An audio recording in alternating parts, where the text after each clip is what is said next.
Assalamualaikum warahmatullahi wabarakatuh. Salam sejahtera bagi kita semua, salam sehat dan salam bahagia. Tadi barusan kita melihat sebuah film yang sungguh luar biasa, menarik, judulnya Perfect Stranger. Ya. Sebuah film adaptasi dari Itali, ya Mas ya? Ya. Itali, film tahun 1916, film lama ya. Film ini sudah diadaptasi lebih daripada 23 negara. Ini menariknya. Sampai kemudian Indonesia juga mencoba untuk mengadaptasikan film tersebut. Ya. Film ini disutradarai oleh Rako Prianto dan editornya Mas Sentot Sahid. Ya. Terus kemudian juga film ini mendapat sambutan yang luar biasa di media yang saya baca begitu banyak, gitu kan. Dan ini memang film artistik ya, bukan film dalam pengertian pop apa gitu kan. Sehingga juga kalau kita lihat dari mulai kameranya, penyuntingannya, pemandangan betul-betul tergarap begitu apik, kayak kan. Sehingga cita rasanya bukan lagi cita rasa dalam pengertian film-film pada umumnya. Saya merasakan semacam itu ya, dan juga saya lihat menurut beberapa resensi juga begitu adanya. Dalam forum seminar ini, Citra Film School mencoba mengangkat atau menghadirkan topik bahasan mengenai bagaimana proses editing film adaptasi dari film yang sudah ada sebelumnya. Menurut saya ini sebuah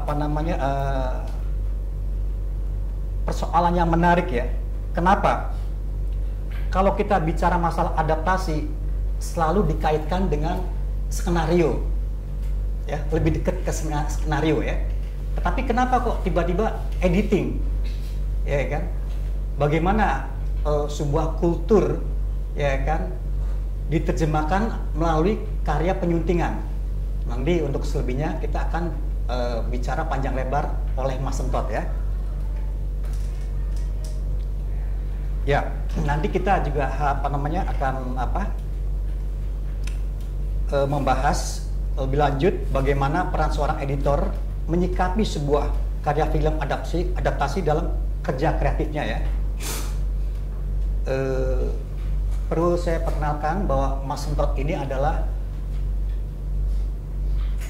seorang editor, kiprahnya yang sudah luar biasa, ya kan, sudah banyak sekali baik film panjang maupun film-film FTV, sinetron, film dokumenter, dan banyak meraih penghargaan baik di Indonesia maupun di luar negeri.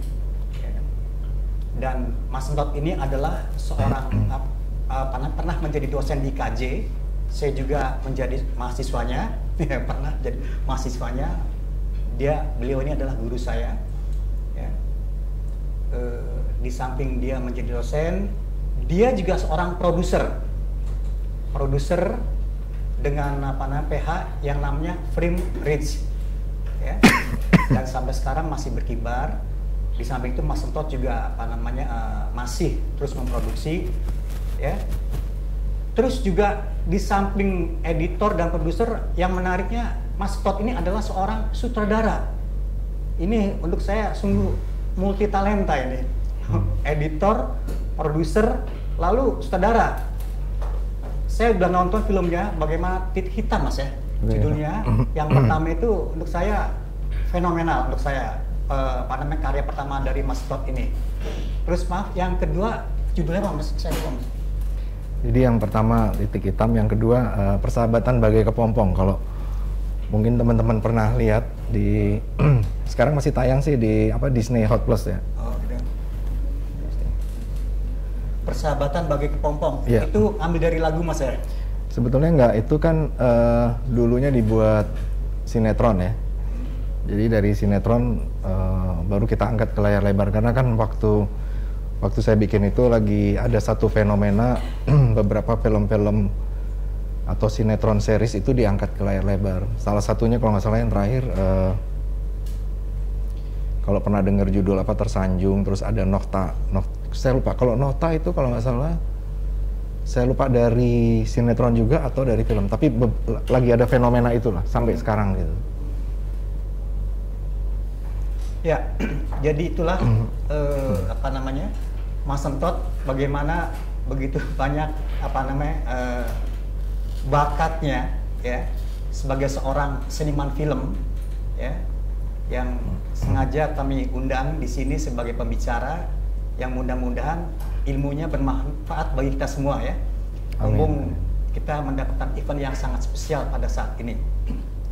Kita langsung saja kepada Mas Sentot, apa dan bagaimana seorang editor atau dalam hal ini Mas Sentot menyikapi kerja kreatifnya dalam film tersebut berdasarkan acuan yang tadi apa namanya tentang karya adaptasi Mas ya.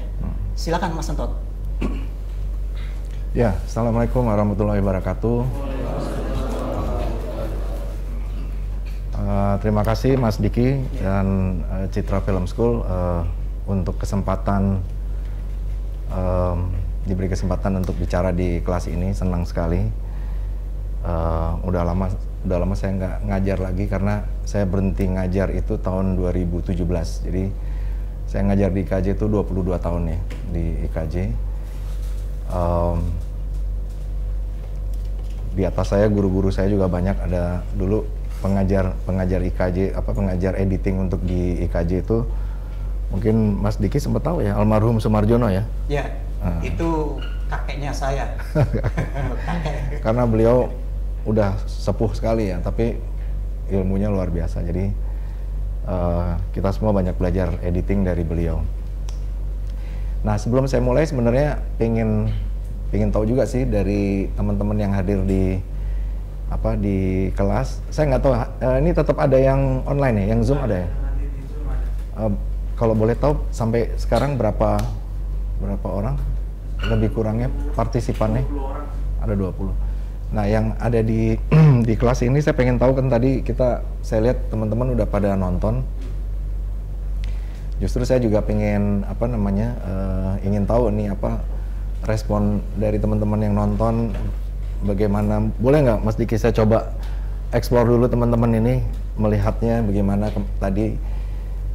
Artinya saya cuma pengen tahu apakah filmnya enak dinikmati atau bagaimana karena kan tadi kalau Mas Diki bilang istilah Mas Diki ini film yang lebih condong ke dalam tanda petik film art. Sebetulnya tergantung perspektifnya melihat apakah film art atau bukan ya, karena istilah film art ini macam-macam. Ada memang yang sejenis ini ada. Jadi film itu dari awal sampai akhir itu dialog terus, ngobrol terus. Dari tadi awal sampai akhir kan kita lihat memang bicara terus kan. Ini yang di negara-negara maju atau beberapa negara tuh sering mengatakan ini film dengan jenis film talkies ya. Talkies tuh film yang bicara, yang ngobrol. Apa yang membedakan kalau film-film reguler pada umumnya cerita itu bisa bergerak atau digerakkan oleh banyak hal. Tapi kalau film-film talkies itu dialog itu yang menggerakkan cerita. Bisa paham perbedaannya nggak? Jadi kalau teman-teman tadi, makanya tadi saya pengen tahu reaksi teman-teman. Ini film yang jenisnya adalah dialog itu menggerakkan cerita. Jadi kalau nggak ada dialog nggak ada ceritanya.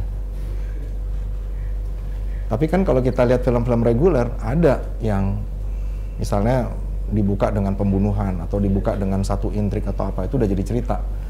Kalau ini enggak. Kalau teman-teman lihat dari awal, dialog itu menggerakkan cerita. Seperti misalnya di awal film ketika si yang gemuk ini, si Tomo naik bus, dia dengerin radio. Di radio ada berita. Sayang tadi saya lihat suaranya agak delay ya, mungkin karena video dengan diproyeksikan gitu kan.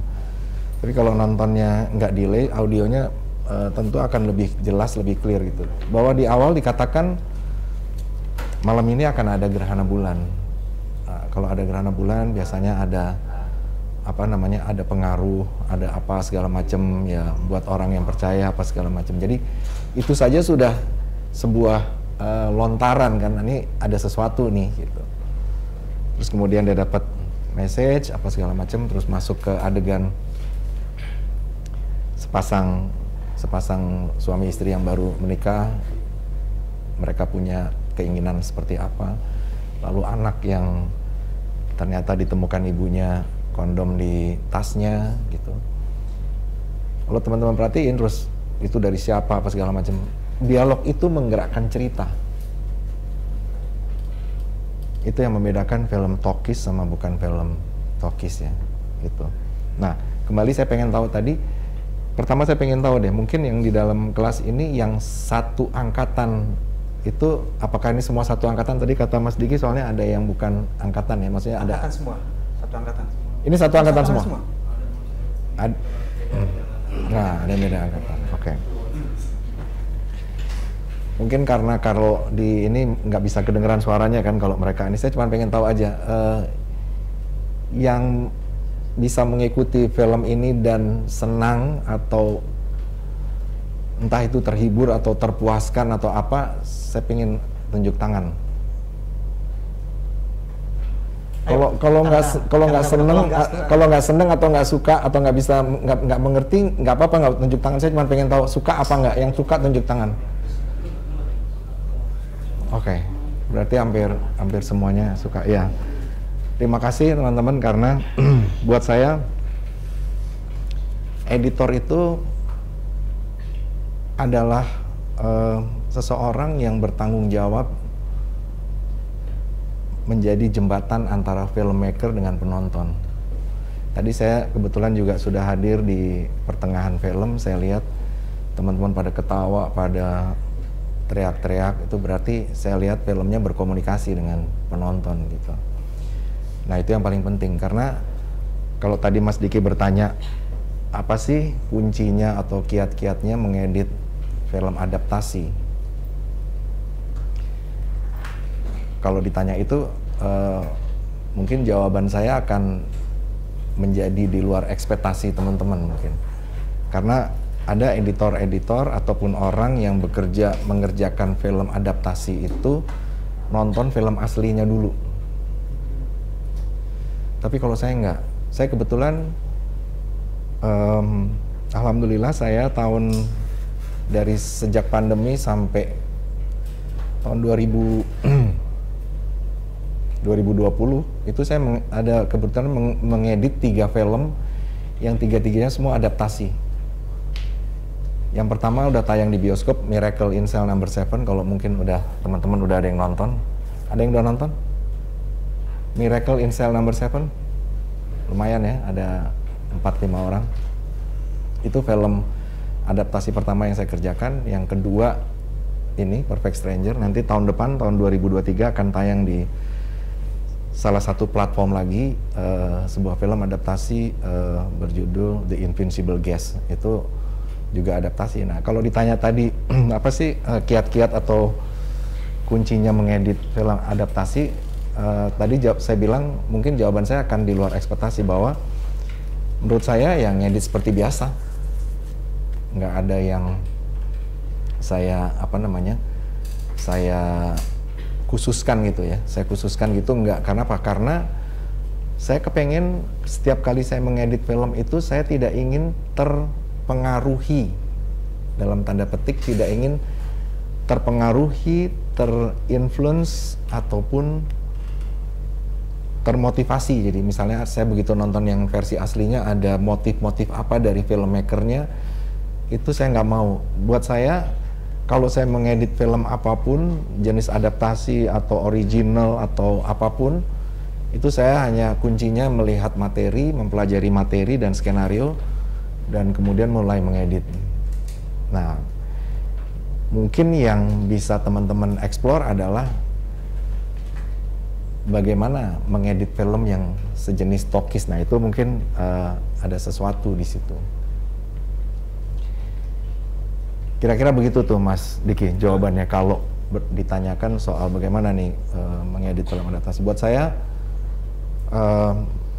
film apapun selalu saya membaca skenario dan melihat materi. Dengan melihat materi shot, nah ini kembali lagi sih, kalau saya dulu mengajar di IKJ, saya selalu bilang bahwa editor itu adalah jembatan antara filmmaker dengan penonton. Bagaimana kita sebagai editor, jadi teman-teman saya nggak tahu di sini semuanya mengambil editing atau ada yang mau mengambil profesi lain, saya nggak tahu. Apakah semua editor atau ada masih campur ini? Beragam. Beragam ya. Beragam.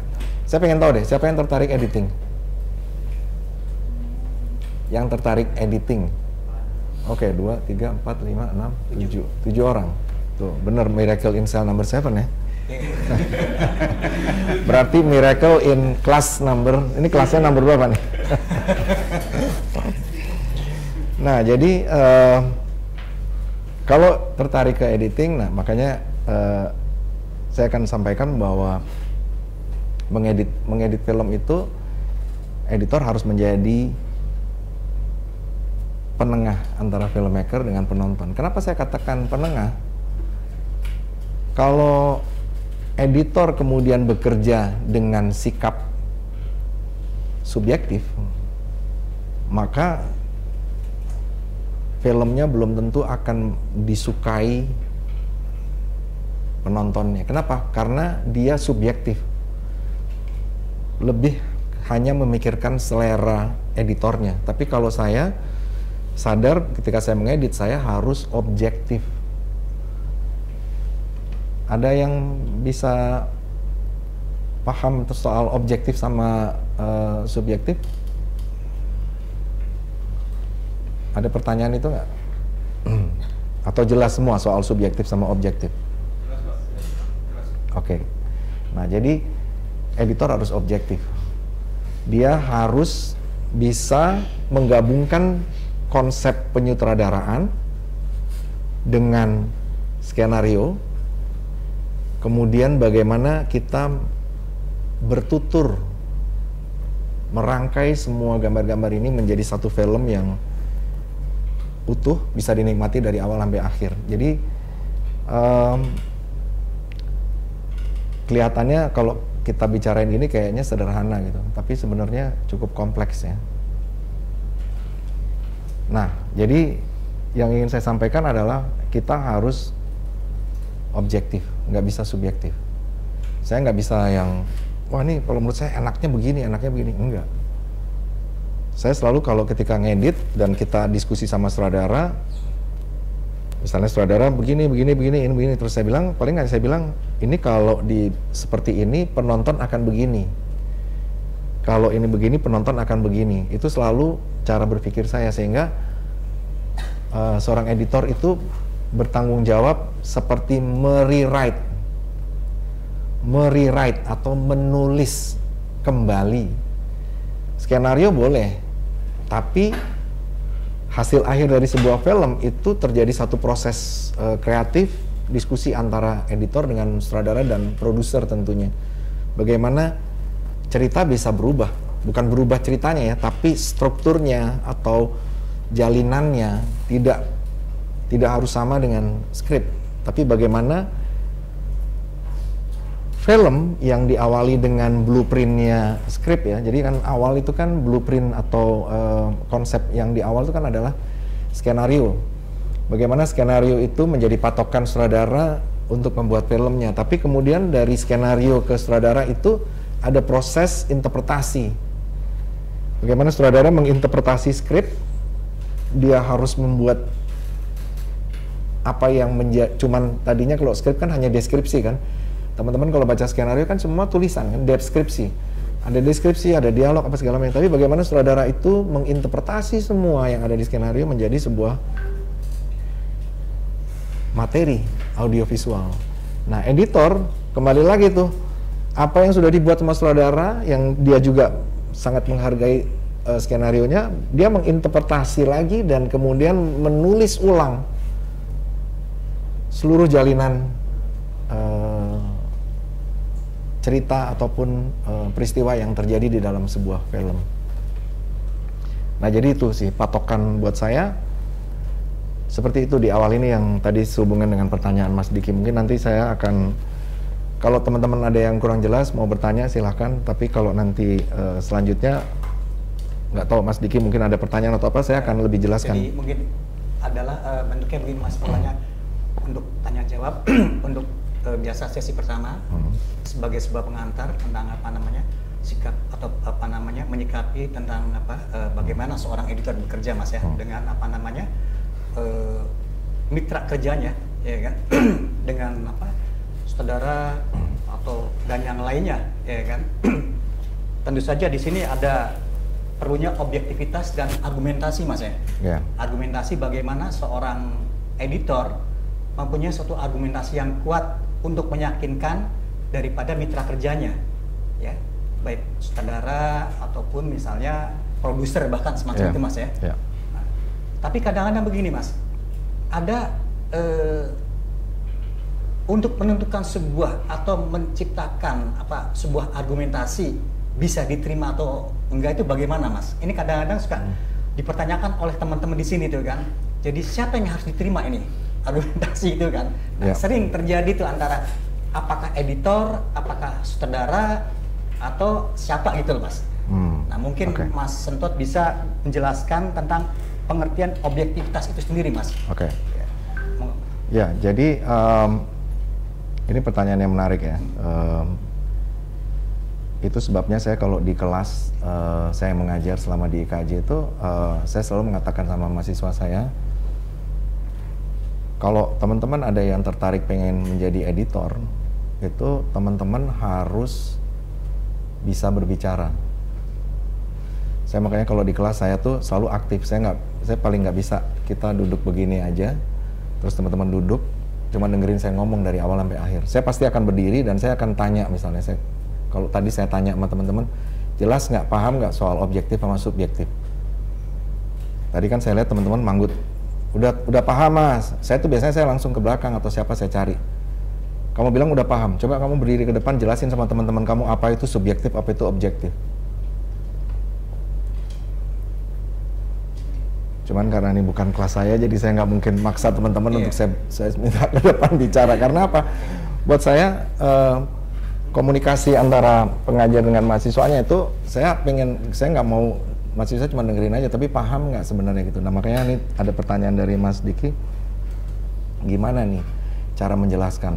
Itu sebabnya editor itu harus bisa menjelaskan, harus bisa berbicara, berargumentasi terhadap suatu pekerjaannya. Misalnya teman-teman sudah mengedit nih sebuah adegan, misalnya sebagai contoh ya, adegan yang ketika salah satu yang tadi yang saya bilang istri yang mendapatkan suaminya, dia pikir dia homo, dia kan lari keluar ke teras gitu. Itu ada dua ruang tuh, jadi ruang teras luar, teras sebelah luar sama ruang dalam tengah. Masih ingat adegannya? Nah, bagaimana editor memecah dua ruang itu, yang mana di dua ruang itu sedang terjadi peristiwa. Jadi yang di depan istrinya yang curhat sama teman-temannya, di dalam seperti ada sidang. Kenapa kok baru ketahuan nih salah satu temannya ternyata gay, dalam tanda petik ya, gay. Bagaimana kita bisa memecah itu dan membaginya sedemikian rupa sehingga penonton tidak tidak terlepas emosi apa yang terjadi di luar dan emosi apa yang terjadi di dalam. Nah kalau teman-teman tadi mungkin nonton, karena saya lihat tadi ya reaksinya kan semua pada ketawa, yang karena ketawa dan pada komen akhirnya tadi kalau nggak salah tadi ngomong apa ya, tidak terdengar dialognya. Nah itu memang salah satu kendala menonton ya. Kalau kita nonton kan, makanya kalau kita nonton di bioskop tuh kan kita juga membatasi diri ya, kita nggak bisa mengganggu penonton yang lain ya. Kalau nggak, kalau ini kan kebetulan di di platform ya. Kalau di platform sebenarnya kita bisa nonton sendiri intens di depan TV atau pakai headphone atau earphone, lebih kedengeran.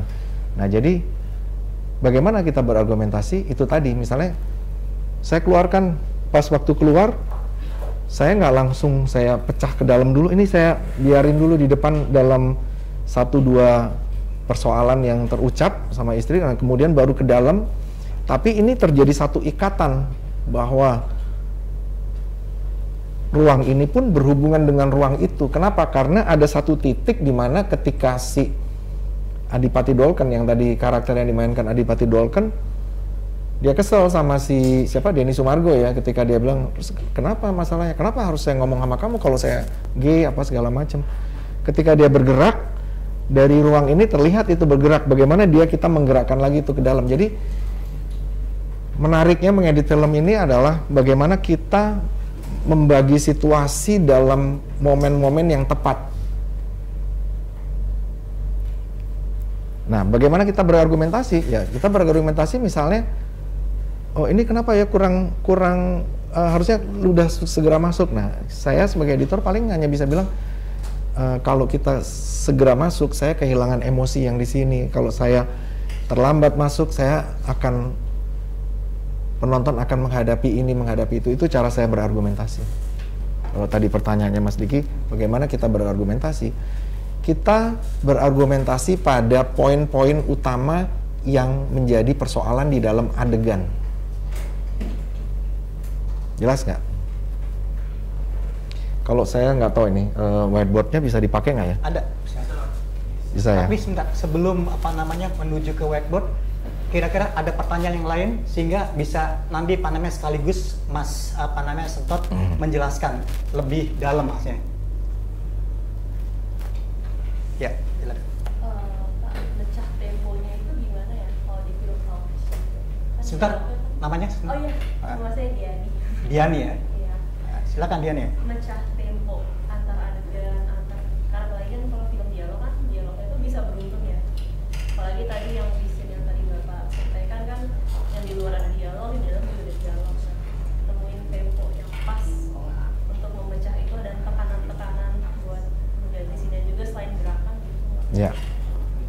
Oke, satu dulu langsung dijawab atau ada lagi? Ya, silakan. Nama? Yosi, Pak. Jangan lupa ya. Yosi, jangan lupa. Sederhana, Pak. Ya. Apakah hasil editing tadi benar-benar plek dari skrip atau banyak ada tingkat objektivitas dari Bapak untuk berubah dari skrip yang sudah jadi dari awal? Oke. Berapa persenkah yang Bapak tumpahkan berdasarkan objektivitas Bapak? Oke. Makasih, Pak. Ya. Ada lagi? Satu lagi, dibatasin lagi, cuma tiga pertanyaan. Ada? Dua dulu lah. Oke, dua dulu. Silakan Mas Sentot, Mas. Ya, tadi saya lupa pertanyaannya, siapa namanya? Yani ya? Diani. Diani. Bagaimana memecah atau sebetulnya kalau boleh saya sedikit koreksi, bukan memecah. Kalau memecah tuh memecah adegannya. Tapi kalau tempo kita membangun atau membentuk tempo, mungkin bahasanya seperti itu ya. Jadi saya boleh pakai whiteboard ya? Silakan Mas, silakan.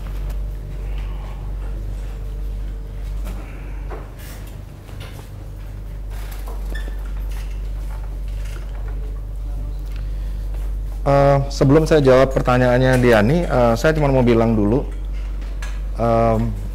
bagaimana saya mengedit, bagaimana cara atau patokan saya di dalam mengedit ya.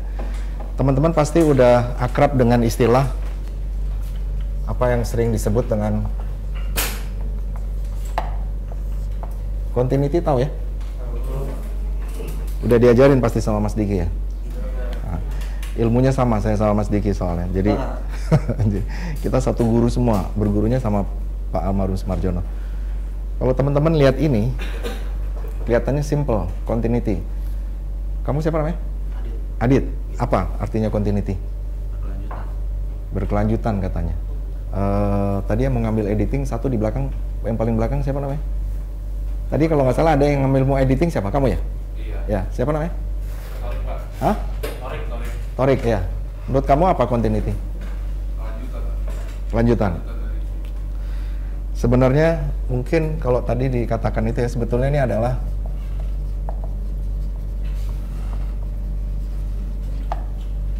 kesinambungan.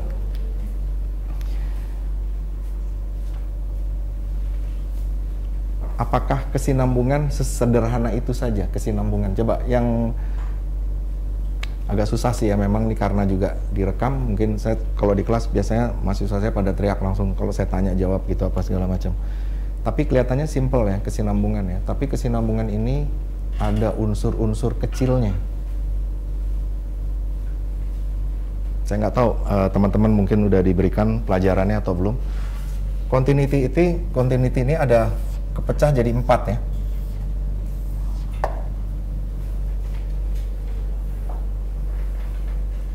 Kira-kira ada yang tahu nggak? Salah satu aja.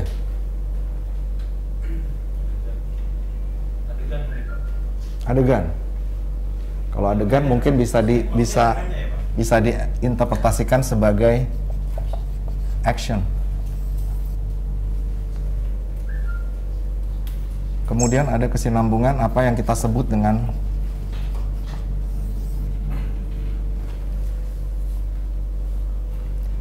kira-kira yang dua lagi apa nih?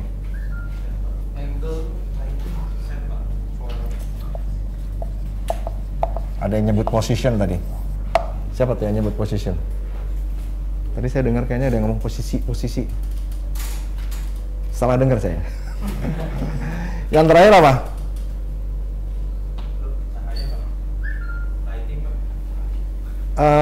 Itu dalam konteks sinematografi ya, tapi ini yang berkaitan sama editing.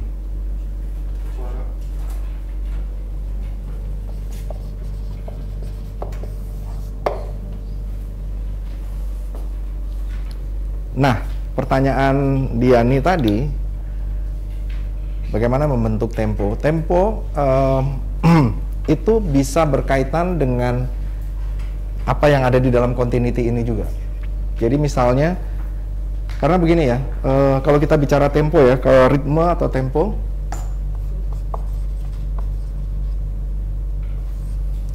ini ada dua hal nih.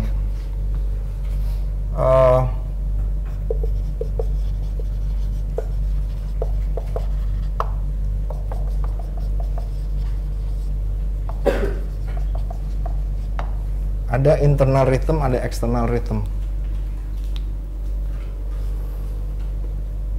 Ini kalau teman-teman udah pernah tahu mengenai ini, udah langsung berkoneksi tuh jawabannya Diani tadi, bahwa kita melihat peristiwanya. Jadi kalau kenapa kita lihat peristiwanya berkaitan dengan kesinambungan itu, di lapangan seorang sutradara pun juga sudah membentuk atau membangun atau membuat ritme atau tempo tadi. Misalnya si istri tadi, istrinya Adipati Dolken, dia berjalan keluar, dia kesel sama suaminya ya, karena baru mendapatkan ternyata suaminya begitu. Kira-kira jalannya akan begini atau jalannya akan begini?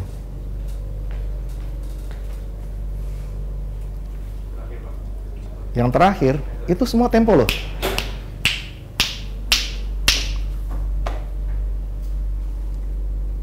Itu semua berkaitan dengan tempo apa ritme. Kira-kira itu ada di sini atau di sini?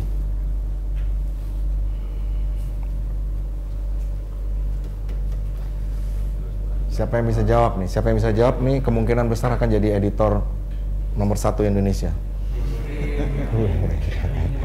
Saya selalu gitu, memberi motivasi. Ayo mahasiswa, teman-teman gitu. Saya selalu ingin seperti dosen saya ya, bahwa mahasiswa kita harus lebih hebat dari kita. Kan kadang-kadang ada orang yang, malu masa dosen kalah sama mahasiswa. Salah. Dosen akan lebih bahagia ketika mahasiswanya lebih hebat dari dosennya. Kenapa? Karena itu keberhasilan seorang pengajar. Makanya saya berharap nih, ada yang bisa jawab nggak? Kira-kira masalah yang tadi saya sampaikan masuk di sini atau di sini? Ini kan kita Ini kan kita lagi master class nih ya. Jadi kita belajar sambil belajar, jadi lebih seru gitu. Di mana tadi? Internal. Ada yang berpendapat lain? Dua-duanya. Siapa supaya ini ya, supaya bertanggung jawab komen apa segala macam. Kadang-kadang kan kalau begitu teman-teman yang ngomong semua ikutan internal, apa gitu. Siapa yang menjawab internal tunjuk tangan. 1, 2, 3, 4, 5 orang yang menjawab internal. Siapa yang menjawab eksternal tunjuk tangan. Cuman 2, yang lainnya kemana? Nggak boleh. Ini Ayo, jangan ini pantaman. ini bukan kelas politik ya. Jadi ada abstain, ada apa? Ini nggak ada abstain. Sekali lagi, siapa yang mengatakan bahwa apa yang tadi saya contohkan itu adalah ritme internal? 4, 5, tambah ya, 3, 4, 5, 6, 7, 8, 9, 10, 11 orang. Siapa yang eksternal? Sisanya eksternal. Kamu belum tunjuk tangan loh. Dua-duanya. Kamu apa? Internal? Ini juga belum tunjuk tangan tadi, saya lihat. Oh? Dia bilang, dia jawabnya inter deh. Ini bukan persoalan milih-memilih nih, persoalannya jadi harus paham. Jadi saya nggak, kalau di kelas saya ada kalau orang yang nggak bisa menjawab itu saya kurangi nilainya. Jadi ada yang di akhir kelas saya tuh nilainya bukan plus tapi nilainya minus karena banyak utang, minus. Oke, satu yang mewakili jawab internal. Saya lihat tadi kamu siapa namanya? Saya. Iya. Daniel, Pak. Daniel. Iya. Kenapa kamu jawab internal? Kalau menurut saya sih, kalau salah nggak apa ya, Pak? Nggak apa-apa. Itu gunanya kita sekolah.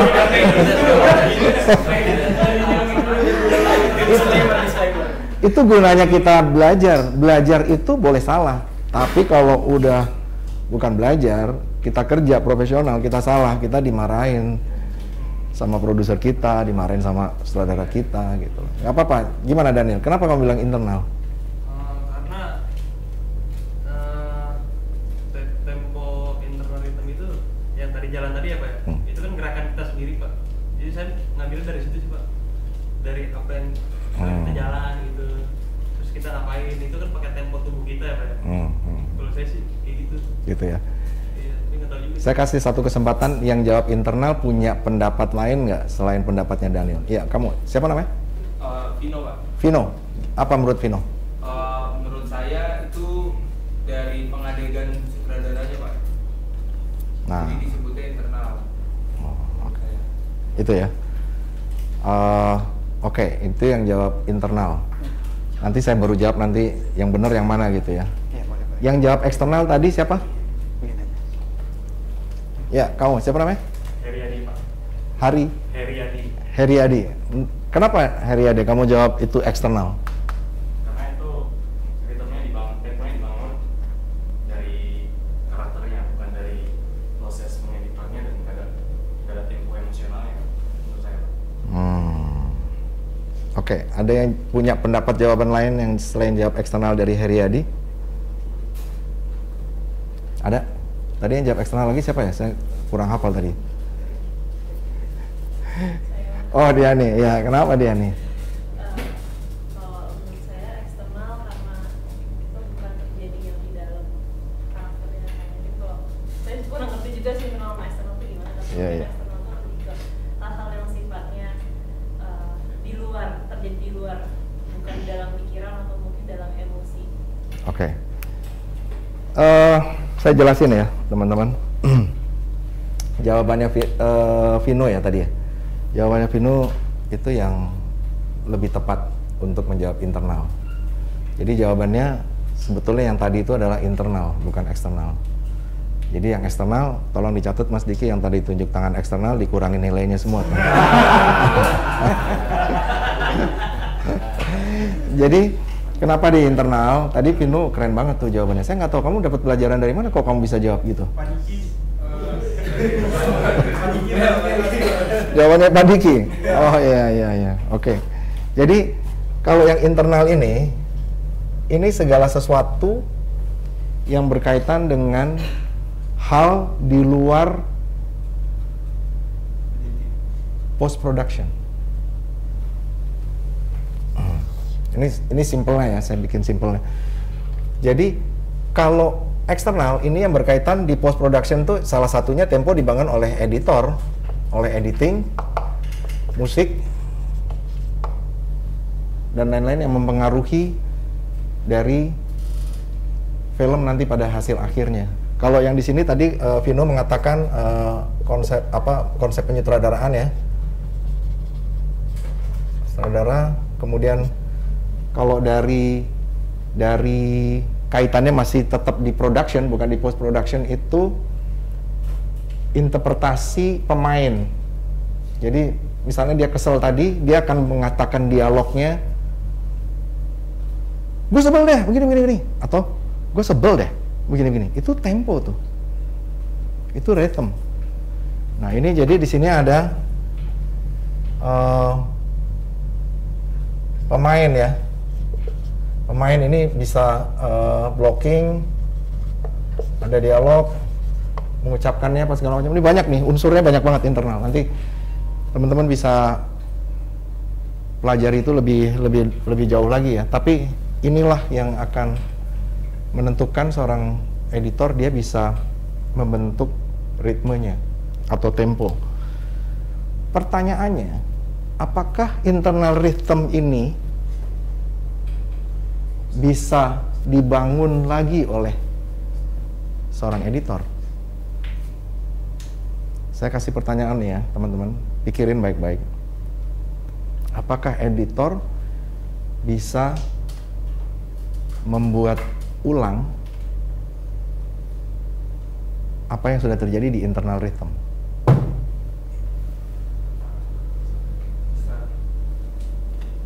Siapa yang jawab bisa? Enggak, yang tadi ngomong bisa siapa? Oh, Vino. Soalnya saya kalau di kelas tuh, kalau ada orang yang ngomong gitu tuh, saya selalu bilang itu harus bertanggung jawab, harus tunjuk tangan, ngomong gitu. Karena kalau enggak itu kayak lempar batu sembunyi tangan. Kan dari sekian banyak saya nggak tahu siapa yang ngomong kan. Lempar batu sembunyi tangan. Jadi harusnya Vino yang ngomong ya. Kenapa bisa, Vin? Karena mungkin kalau yang saya bayangin Pak, dari pengadegan itu misalnya dia dari chronic shot, terus mungkin bisa dirubah temponya dari situ Pak. Ada pendapat lain?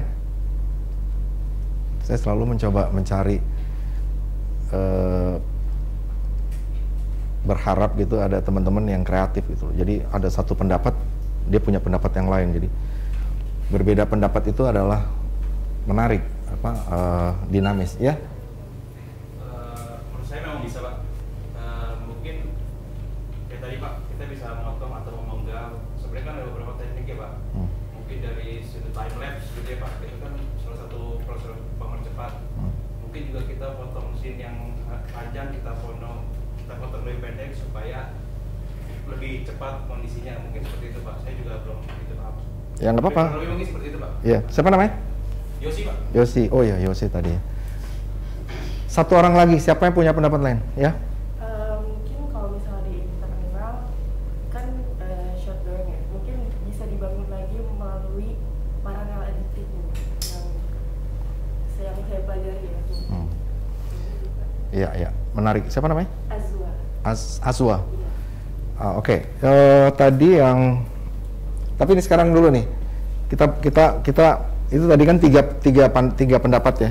Yang saya pengen tahu sekarang, siapa yang bilang bisa, tunjuk tangan? Banyak ya, hampir semuanya deh. Cuman 1-2 orang nggak tunjuk tangan. Siapa yang bilang nggak bisa? 1 orang. Cuman 1 orang. Oke. Siapa namanya? Nabil. Kenapa Nabil nggak bisa? Terus saya masih belum nangkap membangunnya gimana. Tapi kalau yang saya pahami saat ini, pembedaan internal dan eksternal itu kan, internal itu di production, Ketika di eksternal itu kan sudah dimasuk editing. Apakah itu nanti dia menjadi faktor eksternal si kita membangun tempo ulang itu, apakah dia berpindah menjadi eksternal atau memang salah satu cara mengakali untuk membangun tempo yang diinginkan? Menarik nih ya apa yang disampaikan Nabil. Saya pikir dia cuma bilang nebak-nebak aja nggak bisa gitu ya. Tapi apa yang dijelaskan, diutarakan, nah itulah sebetulnya salah satu hal yang menarik dari kita belajar dalam pendidikan formal, ketemu di kelas tuh, yang menarik tuh itu bagaimana kita bisa mengutarakan pikiran kita dan kita bisa, nah dengan cara begini kita belajar ngomong apa segala macam, itu adalah belajar untuk berargumentasi, menjawab persoalan. Jadi jawabannya sebetulnya adalah bisa. Yang benar jawabannya adalah bisa, tapi juga nggak bisa. Saya nggak tahu nih teman-teman nangkep nggak, ada yang saya bilang jawabannya bisa, tapi juga bisa dibilang nggak bisa. Yang nggak bisa yang saya maksud dengan nggak bisa adalah kita nggak bisa merubah orang itu jalannya jadi lebih pelan atau lebih cepat lagi, nggak bisa kan? Kan sudah jadi short. Tapi kita bisa merubah bangunan ritmenya karena kita potong. Itu jawaban dari beberapa teman-teman tadi itu, termasuk siapa? Yosi. Jadi saya menarik nih kelasnya Mas Diki, keren, interaksinya, jawabannya juga keren. Jadi jawaban pastinya bisa, tapi yang nggak bisa dilakukan adalah kita nggak mungkin masa film udah jadi shot gitu terus kita bilang sama pemainnya jalannya pelanan dikit, nggak bisa. Tapi bagaimana editor melihat internal rhythm ini menjadi satu kekuatan yang dia bangun. Tadi menarik, ada saya lupa namanya tadi siapa? Azwa. Dia bilang salah satunya bisa di paralel. Betul sekali jawabannya. Paralel itu salah satu yang bisa merubah sebuah ritme internal. Misalnya ada dua adegan, dua peristiwa yang seperti tadi saya bilang, peristiwa di depan teras sama peristiwa di ruang makan dalam. Kalau saya mau tuntasin semua peristiwa yang di teras depan itu sampai selesai, saya bisa. Atau saya mau bagi kedua ke dalam. Itu ritmenya beda banget tuh. Tadi yang saya lakukan apa kalau teman-teman ingat? Hah? Memisahkan atau apa nih? Ada yang jawab lebih ini. Tadi yang saya bikin yang saya lakukan di editing filmnya apa tadi? Membuat paralel atau tidak membuat paralel?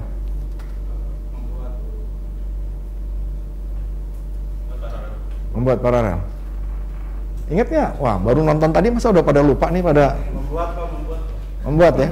Membuat kan? Dia keluar ke depan, terus saya masuk lagi ke dalam, terus balik lagi keluar, udahlah gini-gini, terus begitu dilihat ada si Adipati bergerak, dia baru lagi masuk lagi kan? Nah itu adalah saya dalam rangka membangun situasi menjadi lebih naik temponya.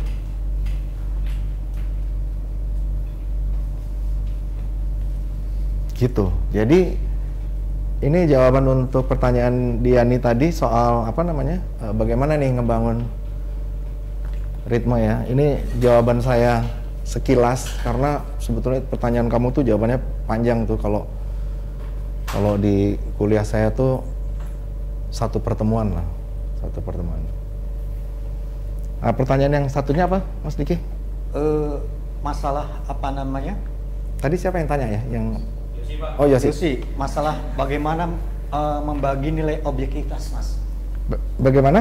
Menilai nilai objektivitas itu. Objektivitas tadi, oh ya, yang berkaitan sama seberapa saya setia sama skenario sama tidak apa berubah gitu kan? Iya, dari skrip tadi, dari skenario sudah dibuat, berapa persen Bapak merubahnya? Oke, sebetulnya, ya paham. Sebetulnya pertanyaan ini mudah sih dijawabnya mudah, tapi saya hanya mau mengingatkan bahwa persoalannya bukan lagi soal apa namanya? Persoalannya bukan lagi hanya soal berapa persentasinya atau seberapa banyaknya yang dirubah, tapi lebih kepada saya hanya mengingatkan bahwa yang terpenting adalah bagaimana hasil akhir sebuah film itu bisa diterima penontonnya. Jadi bukan wah ini begitu selesai film misalnya semua orang pada senang, semua orang pada suka, terus buat orang-orang yang belajar film terus bertanya-tanya, ini berapa nih yang kamu rubah nih dari skenario gitu. Kalau ada yang bertanya gitu, saya cuma bilang, apa pentingnya ya? Maksudnya ini setia skenario apa tidak setia sama skenario gitu. Pentingnya apa? Yang penting kamu suka nggak filmnya gitu. Jadi kalau dijawab presentasinya sih sebetulnya kerangka besarnya kan kita nggak bisa rubah kan. Karena skrip itu, skenario itu dibilangnya kan blueprint. Tapi bahwa ketika kita menghadapi persoalan-persoalan, nah ini yang penting nih teman-teman, perlu diingat. Dalam perjalanan seorang editor mengedit film itu dari awal sampai akhir, dia akan punya perhitungan. Apakah dengan persis sama dengan skenarionya, jalan ceritanya itu fine atau baik-baik saja, atau harus dibuat dinamisasi misalnya. Nah, makanya tadi saya bilang kalau pertanyaannya Yosi seberapa besar, paling kalau dibilang itu paling ini hanya sekitar 20%. Tapi bukan itu yang penting. Yang paling penting itu adalah walaupun sama-sama skenario, tapi dialog-dialog itu intercutting antara aksi reaksi. Itu kuncinya. Di dalam skenario mungkin kita lihat dialog ini habis si A ngomong ini, si ini ngomong ini, si ini. Tapi ada yang misalnya dialognya ini kita buang, kemudian kita kasih reaksi, terus kita masuk ke dialog yang nextnya atau yang mana gitu. Bahkan editor bisa membuat susunan, kalau kita lihat berdasarkan shot dari yang dibuat sutradara, ending dari shot itu sebetulnya awal. Saya bisa lakukan itu. Bukan untuk gaya-gayaan ya, tapi punya konteks lebih kuat untuk menghadirkan film itu secara utuh. Misalnya. Jadi kalau ada pertanyaan gini, sering sih saya dapat pertanyaan-pertanyaan kayak gini gitu, kayak waktu saya ngedit Miracle juga ada yang kemarin nanya, Mas itu sama skenario apa ada perbedaan apa gitu? Saya bilang, kalau perubahan struktur ada, yang ini dibalik, ini dibalik, ini apa segala macam. Harusnya pengungkapan bagaimana persoalan anak itu dibunuh Vino atau tidak, kalau yang udah nonton Miracle pasti langsung ngerti apa yang saya maksudkan ya. Persoalan anak itu dibunuh itu bisa saya lakukan di titik yang sekarang ada di film atau di titik yang sebelum ada di film. Itu udah kita coba, tapi ternyata begitu kita nonton bareng sama produser sama sutradara, wah ini lebih kuat nih di sini. Ya udah, that's it. Kita jadikan itu gitu. Jadi buat Yosi mungkin poinnya lebih kepada bagaimana usaha editor mengedit film itu lebih maksimal. Bisa memberikan nilai tambah. Memberikan nilai tambah. Kalau nih Mas Diki lebih jelas tuh, bahwa ini yang penting juga ya teman-teman, ingat ya, seorang editor itu bisa membuat film itu menjadi lebih jelek, atau seorang editor bisa membuat film itu jadi lebih bagus. Itu dua-duanya bisa. Dalam artian ya tinggal produser sama sutradaranya nih misalnya, wah nih padahal sebetulnya belum maksimal nih, tapi saya nggak tahu ya, editornya mungkin nggak memberikan apa namanya pandangan-pandangannya tentang objektivitas penonton atau bagaimana, atau misalnya ternyata editornya berargumentasi tidak kuat sehingga sutradara sama produsernya lebih memilih apa gitu, sehingga akhirnya begitu kita nonton filmnya lambat nih, ini kurang nih, ini gitu segala macam, atau misalnya kok nggak dapet ya feel-nya apa segala macam gitu. Jadi konsekuensinya lebih ke sana sih Yosi, gitu. Sebelum ke pertanyaan berikutnya, saya pengen tahu deh. Tadi ada yang nonton film Perfect Stranger, ada nggak perasaan? Ada perasaan apa ketika menonton yang paling masih berkesan dari nonton film Perfect Stranger? Mungkin ada yang mewakili siapa gitu? Ada 2 orang gitu. Pengen tahu aja sih. Bingung di bagian akhir. Bingung. Ini siapa namanya? Kamu juga? Oh bukan, Abimanyu. Perasaan bingung kamu? Oke. Ada lagi? Sama Pak, saya masih belum tahu Pak itu Endingnya. endingnya kok tiba-tiba kayak berasa jumping gitu Pak. Endingnya oke, jumping. Ada yang lain mungkin yang lebih berkesan, yang paling berkesan apa gitu? Pertanyaan saya kan yang paling berkesan dari film itu. Iya, Vino. Saya terkesan sama Bapak bikin film yang talkies itu, tapi nggak bosan. Nggak bosan. Ya itu kuncinya sih, bagaimana kita membuat irama dari film yang berdurasi 2 jam. 2 jam 25. Berdurasi 2 jam ini tidak terkesan membosankan atau boring atau ya, ada istilah lagi dragging gitu ya. Tapi itu nggak terasa ya. Ada lagi, satu lagi nih. Yang di sebelah sini. Ada yang mau berpendapat tadi habis nonton, mungkin apa yang berkesan? Nggak ada. Jadi filmnya nggak berkesan dong. Wah, gagal menurut saya.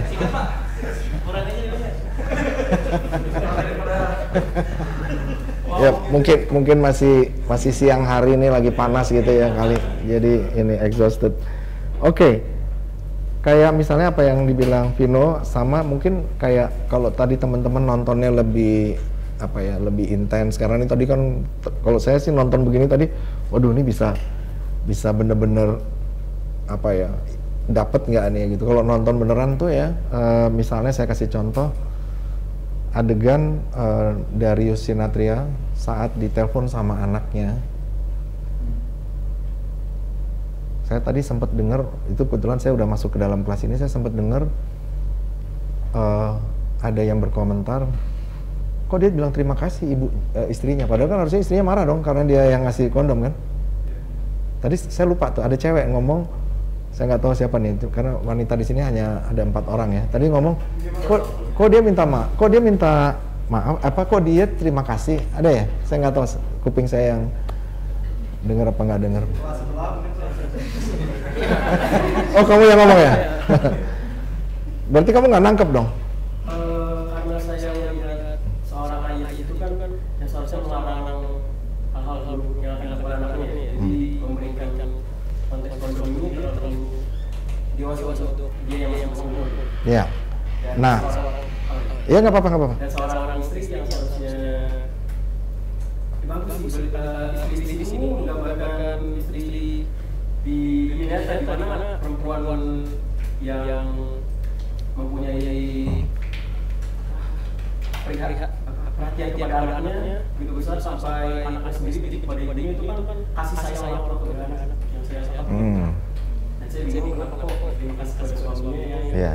Nah, berarti tadi yang saya bilang ketika nonton karena terlalu hingar-bingar ya, bising, banyak yang ketawa apa segala macam, jadi luput. Sebetulnya kalau teman-teman nonton lebih intens, nanti teman-teman kalau bisa nonton sekali lagi di rumah sendiri.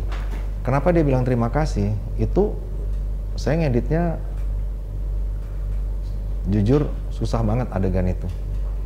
Kenapa? Karena saya harus meyakinkan sama penonton saya bahwa ayah ini memang mungkin dalam benak banyak ibu-ibu di dalam kehidupan ini pada kecewa, kok gila bapaknya malah ngedidik gitu sih, ngasih kondom sama anaknya. Tapi saat bapak itu menjelaskan sama anaknya di telepon, itu saya bikin kalau nonton lagi itu intens sekali dia ngomong, terus reaksi dari orang-orang yang saya kasih, orang akan bilang bapaknya gila, keren. Dalam konteks pendidikan ya, dalam konteks pendidikan seks kepada generasi anaknya. Dia tidak melarang tapi dia berjaga-jaga karena melihat pergaulan di era sekarang ini dalam tanda petik udah sebegitu apa ya, kalau di bahasa itunya mungkin entah dekadensi atau pendidikan moralnya tuh sudah berubah banget. Dia hanya bilang itu antisipasi, tapi dia menjelaskan betapa kalau orang sampai melakukan itu harus punya motif yang kuat. Kalau tadi teman-teman nontonnya intens, akan lebih mendengarkan apa? Bahwa jangan dilakukan sebenarnya. Nah, itu mengajarkan satu kedewasaan ya. Nah, itu semua bisa dirasakan kalau editingnya benar. Makanya tadi sebetulnya saya nggak tahu ya, saya nggak mau bilang bahwa editing saya udah benar apa enggak, tapi kan penonton dalam konteks nonton itu, yaitu tadi ada barrier ya, ada hambatan, ada pesan yang mungkin jadi nggak nyampe atau apa gitu. Karena kalau nonton bener dengan sound system yang bagus, itu dibangun itu sampai semua orang lihat nggak si Vino G. Bastian sampai yang si gendut Tomo sampai gini tuh. Itu karena seorang gay saja bisa sampai terharu gitu loh. Gila nih si bapak bokapnya nih punya pandangan yang berbeda. Makanya istrinya ngomong tadi, terima kasih. Kenapa? Dia ngebelain istrinya, dia bilang, kamu harus ngomong, kamu itu mama kamu, ini segala macam. Itu sih jawaban yang tadi ya, Yosi ya. Yosi. Itu sih Mas Diki, jadi mungkin yang berikutnya apa kalau yang mau ingin ditanyakan? Sebelum ke yang berikutnya, barangkali ada pertanyaan dari teman-teman yang online. Mas Nick barangkali? Belum.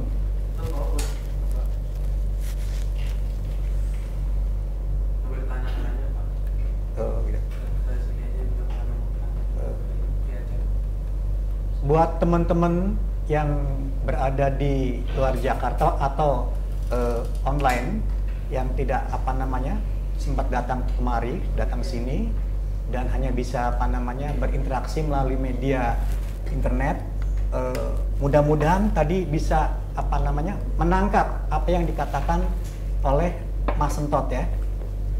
Tetapi kalau toh misalnya ada yang perlu ditanyakan, monggo silakan ditanyakan agar lebih persoalan ini lebih jelas lagi. Barangkali ada yang ingin menanyakan, silakan.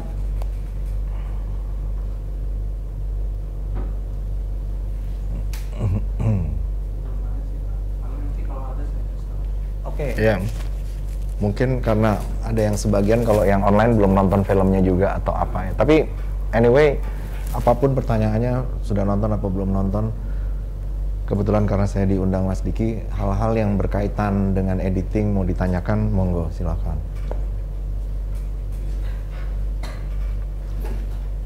Tidak ada lagi yang ingin tanyakan untuk yang barusan dijelaskan oleh Mas Sentot? Ya? Pak, mau nanya lagi, Pak. Silakan Mas Yosi. Pak, banyak tanya, Pak. Gak apa-apa.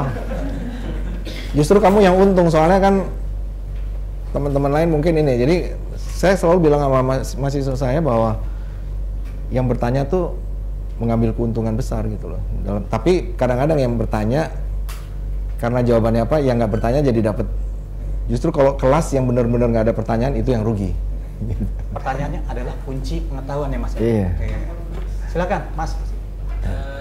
Saya mau tanya Pak, selain tadi kan Bapak terdapat kesulitan di yang momen yang tadi ya Pak.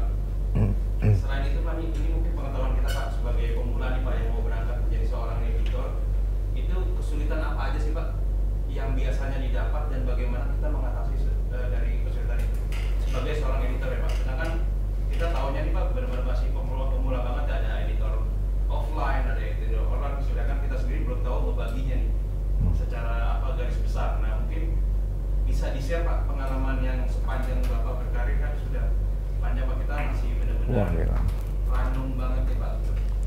Wah, istilahnya tuh kan. Mangga ranum. Iya kan. Masih muda banget. Masih muda banget. Iya.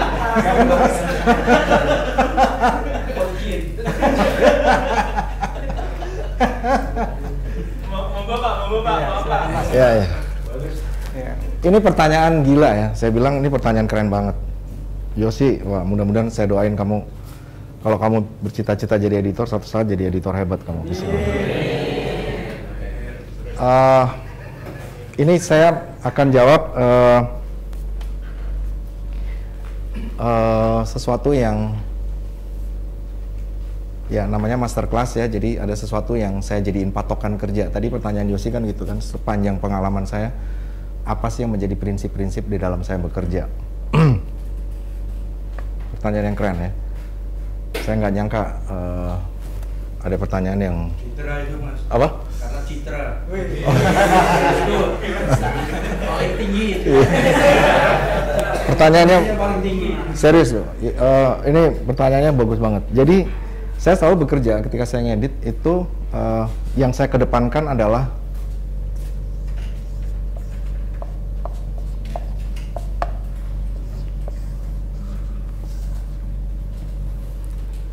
film tanpa logika selesai. Artinya penonton akan ilfeel, penonton akan merasa film itu janggal, film itu tidak nyambung, film itu tidak, bahkan yang lebih parah akan mengatakan misalnya sebuah film tidak bermutu, melanggar logika gitu. Logika banyak banget. Di dalam mengedit, ini yang selalu saya pegang. Kelihatannya simple ya, cuma satu kata, logika. Tapi kita lihat di dalamnya apa. Ini sama nih kayak di atas nih, kesinambungan. Kalau kita bicara satu kata ini continuity, kesinambungan, ternyata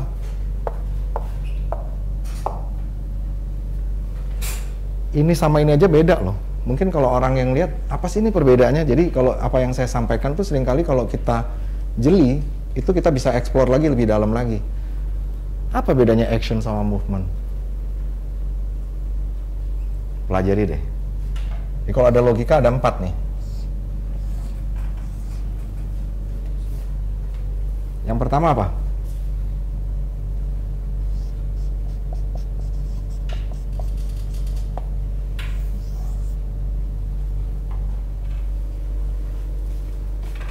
Yang kedua?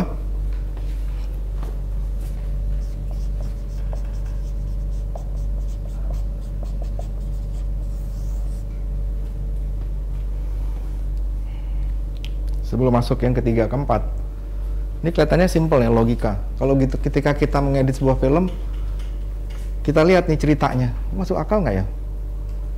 Oh ini nggak masuk akal nih. Ini akan masuk akal kalau kita balik dia ke depan, atau kita perlu di sini ada flashback nih supaya oh ini. Atau flashback ini menjadi plot twist yang akan kita taruh di belakang. Itu persoalannya berbeda. Makanya tadi saya bilang, mengedit itu seperti merewrite atau menulis kembali cerita sebagai storytelling, sebagai cara bertutur atau cara bercerita dari filmmaker yang di tahapan akhir yang dilakukan oleh seorang editor. Logika karakter. Ini yang sering luput atau sering tidak jeli misalnya editor di dalam melakukan pekerjaannya. Kenapa? Ketika kita pindah shot, kalau pemain-pemain yang profesional, pemain-pemain bagus, dia akan tetap ini nih, tetap nyambung deh. Begitu pindah shot gitu, saya potong sini, saya tidak akan mengedit, mengasih angle yang lain kalau karakternya tidak jadi tidak logika. Kenapa? Tadi di sana sedih, kok di sini tiba-tiba yang angle sini dia sedihnya berkurang. Itu udah nggak ini nih, udah nggak berkesinambungan, dan itu akan mengganggu orang nonton film. Jadi ketika mengedit saya berpatok pada itu tuh. Ketika saya lihat ini, kalau saya potong, saya masukin shot lain, ngeganggu banget nih, karakternya kasihan. Kelihatannya simple, tapi kita harus jagain ini nih. Yang dua lagi ada yang tahu? Siapa tahu Yosi mikir tahu dia jawaban yang ketiga sama keempat nih. Belum? Ada yang lain? Adegan. Siapa yang bilang adegan? Oh, Vino bukan. Ada? Logika musik kan?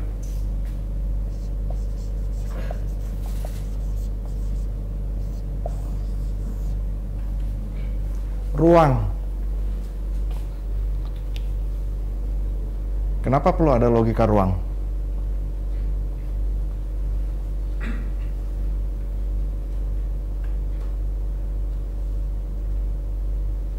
Kelihatannya ruang.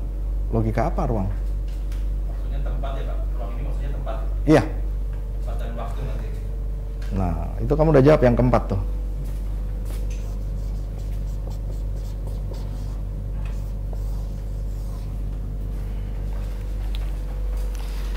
Kalau tadi ada teman kita yang mengatakan endingnya bingung, itu tuh ini tuh. Kita jadikan ending film Perfect Stranger itu plot twist berdasarkan logika ruang dan waktu.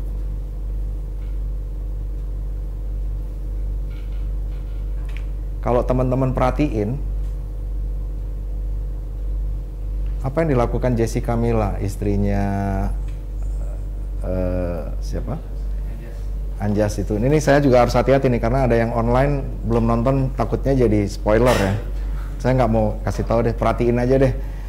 Itu kalau nanti nonton lagi, nonton film ini sekali lagi di rumah teman-teman akan lihat baru dia, oh gila, baru ketahuan tuh, pasti gitu deh, pasti ada, oh ternyata gitu.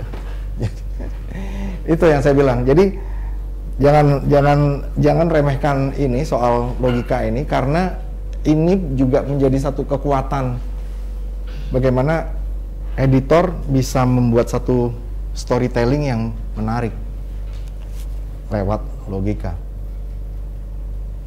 Nah, satu hal lagi yang pertanyaannya Yosi, makanya saya bilang pertanyaan Yosi gila nih, luar biasa bagusnya sampai saya harus jelasin ini. Dan satu lagi yang selalu saya pegang di dalam mengedit itu adalah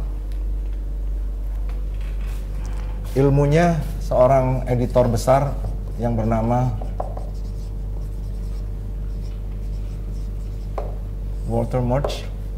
Dia bikin apa yang disebut dengan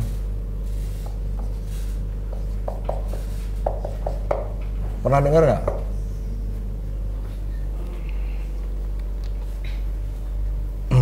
The Rule of Six. Pernah dengar? Belum Pak. Baru pertama Pak. Ini saya kalau kemana-mana selalu saya bawa nih bukunya. Belum sampai sana. Ini bukunya Walter Murch. Ini alhamdulillah saya dapat tanda tangan dari editornya sendiri. Dia kasihkan buku ini buat saya. Tahun 95 waktu itu kita ada pertemuan editor dari seluruh seluruh dunia ya. Jadi kita ketemu editor dari Jerman, editor dari mana-mana, kita ngobrol dan kita hampir semua editor tuh kagum sama beliau, sama Walter Murch, karena dia bisa menulis sebuah buku gitu. Ini masih jadi cita-cita saya, mudah-mudahan satu saat sebelum saya nggak bisa nulis, saya pengen bisa juga cita-cita pengen keluarin buku ya. Jadi Walter Murch ini dia bikin buku, dia membuat The Rule of Six ini, editor itu berpatok pada 6 hal yang terpenting. Dia membuat skala prioritas. Nomor 1 di sini adalah emosi.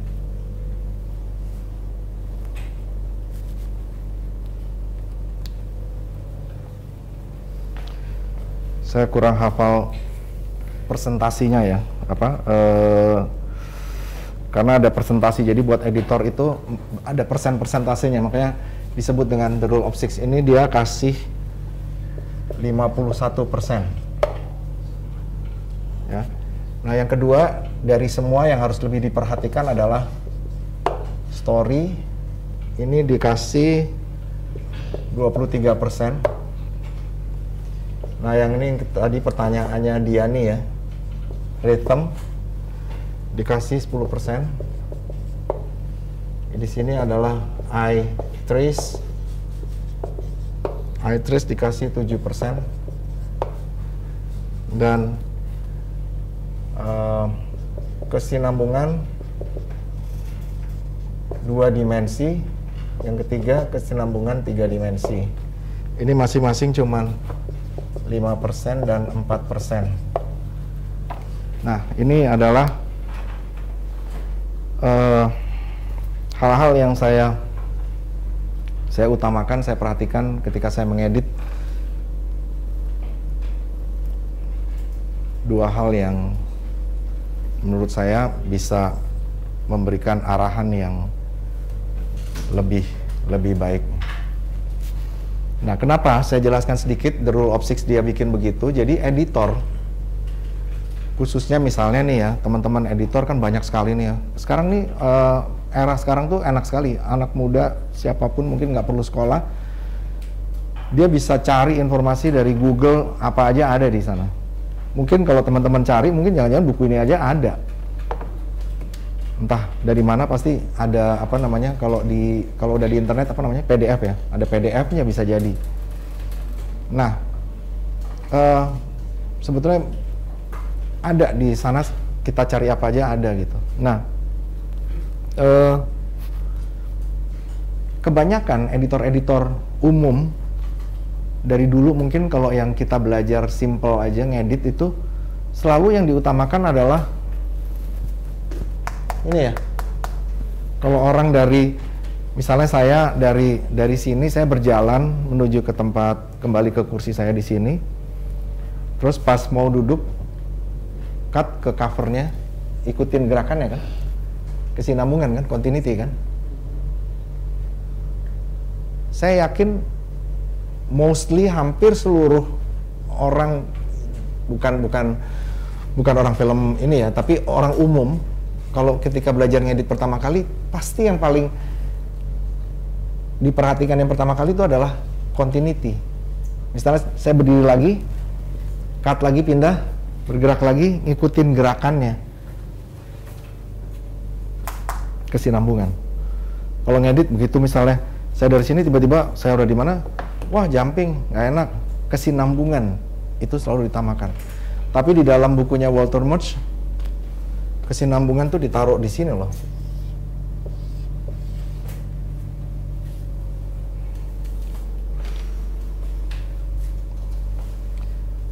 Sebuah sambungan yang tidak berkesinambungan, tidak continuity banget. Tapi kalau yang dikedepankan pada persoalan titik di mana dia menyambung gambar itu adalah menyangkut hal yang besar, orang akan nggak lihat lagi kesinambungannya. Maksud dari buku ini, pemahamannya itu bahwa prioritas kalau kita ngikutin kesinambungannya, mungkin kita kehilangan emosinya. Maka dia menyarankan kepada teman-teman editor di dunia, kalau pengalaman dia di dalam bukunya, inilah yang harus dikedepankan, the rule of six. Kalau kita ngedit film semua memperhatikan hal-hal emosi, kita sudah dapat nilainya 51%. Itu satu. Yang kedua, ketika kita perhatian bener, ketika kita mengedit, wah ceritanya nggak jelas nih, story-nya gone, hilang, atau orang nggak ngerti, kita kehilangan 20%, 23%, atau kita konsentrasi kepada bagaimana kita bercerita, kita udah dapat 51 tambah 23 berapa? 74. Kalau film dikasih nilai 74, bagus nggak? Keren. Tambah lagi sama yang tadi ditanyakan sama dia nih, ritmenya kita jaga berapa? Keren nggak 84? Bintang 4 mas. Iya. Tapi Walter Murch juga tidak mengatakan juga bahwa udahlah kita dapat nilai 84, yang ininya diabaikan. Nggak gitu juga. Terus ya akhirnya kan editornya, ih nggak rapi nih ngerjainnya, banyak nggak continuity, nggak ini, itu juga enggak. Juga bukan berarti begitu, tapi ini maksudnya adalah skala prioritas. Lebih diprioritaskan pada nomor 1, 2, 3, dan seterusnya. Tapi semuanya penting. Cuman prioritasnya ada persentase itu. Begitu ya sih jawaban saya. Jadi ada dua hal yang saya selalu jadikan patokan di dalam mengedit. Dan ada hal-hal mungkin kiat-kiat kecil yang juga mungkin bisa menjadi lebih lebih kaya adalah jangan kita menjadi editor yang selalu gemes untuk memotong. Seperti di awal tadi pertemuan saya mengatakan bahwa editor tuh kalau belum motong tuh kayaknya belum ngedit. Enggak, jangan gitu juga. Tapi potonglah adegan ketika kamu memang betul-betul merasa bahwa itu perlu dipotong. Dengan pertimbangan itu tadi semua. Menahan diri untuk tidak memotong adalah juga editing, Mas ya? Iya, gitu. Tapi bukan berarti juga film yang tidak dipotong terus dia editornya mengatakan bangga gitu, wah saya bisa menahan diri, saya nggak memotong gitu. Tapi begitu nonton film satu bioskop orangnya pada keluar semua, nggak gitu juga ya. Jadi membosankan kan, gitu. Jadi bagaimana kita menjadi editor yang objektif,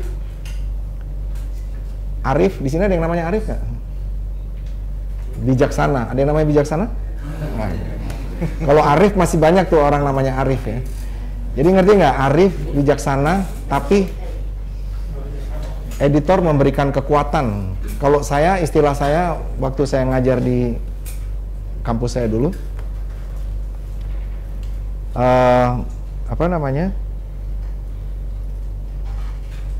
arif bijaksana gitu. Jadi maksudnya editor yang punya bisa memberikan ruh di dalam sebuah film.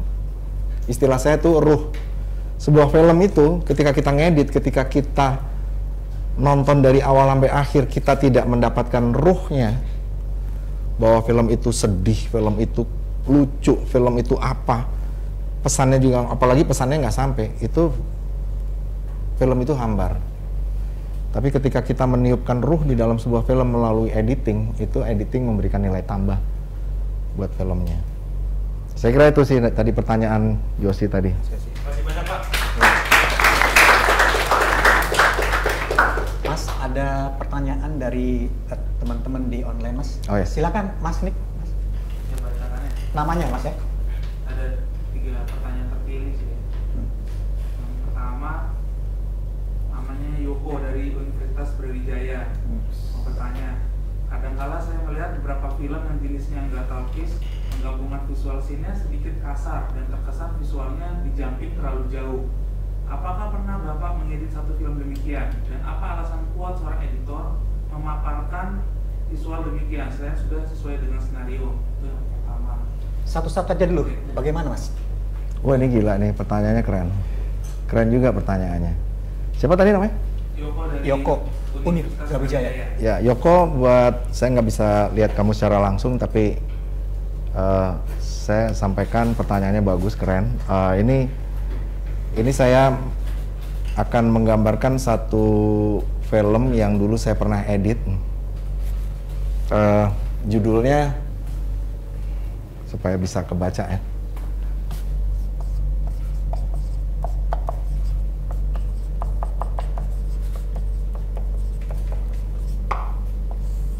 Pasir Berbisik. Sutradaranya Mbak Nante Ahnas.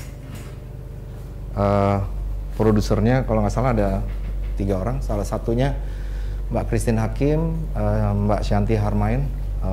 Film Pasir Berbisik ini yang main Dian Sastro. Untuk pertanyaan ini, pernah nggak? Saya jawab pernah. Jadi gini, Pasir Berbisik setelah diedit draft 1, draft 2, seingat saya cukup banyak perubahan ya, karena kita berusaha untuk mengeksplorasi akhir dari editing itu begitu maksimal ya, jadi sampai draftnya banyak. Nah, ketika sudah menjelang akhir, mau picture lock. Jadi istilah kalau di editing itu, kalau picture lock itu berarti sudah selesai dan tidak boleh dirubah-rubah lagi editingnya karena sudah istilahnya picture lock, gambar sudah dikunci. Ada kegelisahan Mbak Nen gitu bilang, udah oke sih, tapi kok kayak ada apa ya di film ini yang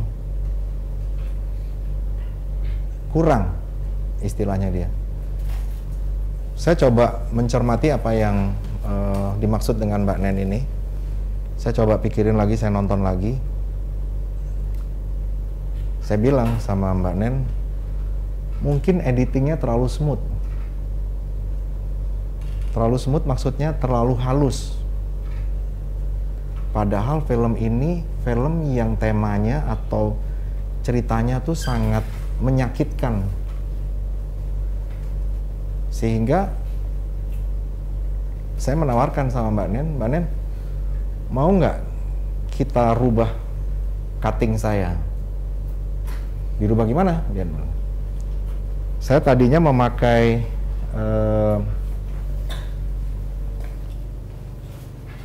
ini gaya ya, gaya di dalam editing tuh ada dua.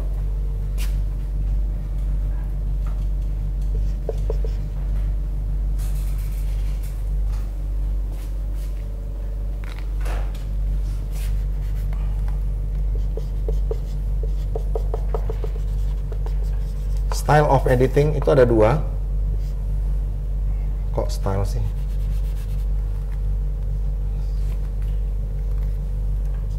Benar ini editing, ininya nih. Cutting style of editing. Satu yang disebut dengan invincible cut. Yang kedua adalah visible cut, invincible cut dan visible cut. Yang invincible cut ini adalah cutting potongan yang tidak terlihat karena halusnya. Jadi pemotongannya tuh halus. Kita perhatiin ininya nih, 3 hal nih. Poin 4, 5, 6-nya saya kedepankan. Jadi kalau nonton film tuh kayak nggak ada potongan gitu. Nah, saya bilang sama Mbak Nen, mungkin karena tema filmnya menyakitkan dan tragis di dalam ceritanya itu, maka saya bilang, saya rubah boleh nggak dari invincible saya jadi invisible cut? Gimana caranya? Dia bilang. Nanti aku kasih contoh ya, aku bilang gitu. Nah, kalau tadi saya kasih contoh sama teman-teman,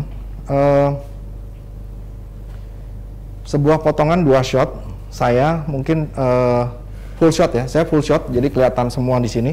Saya bergerak jalan ke sini.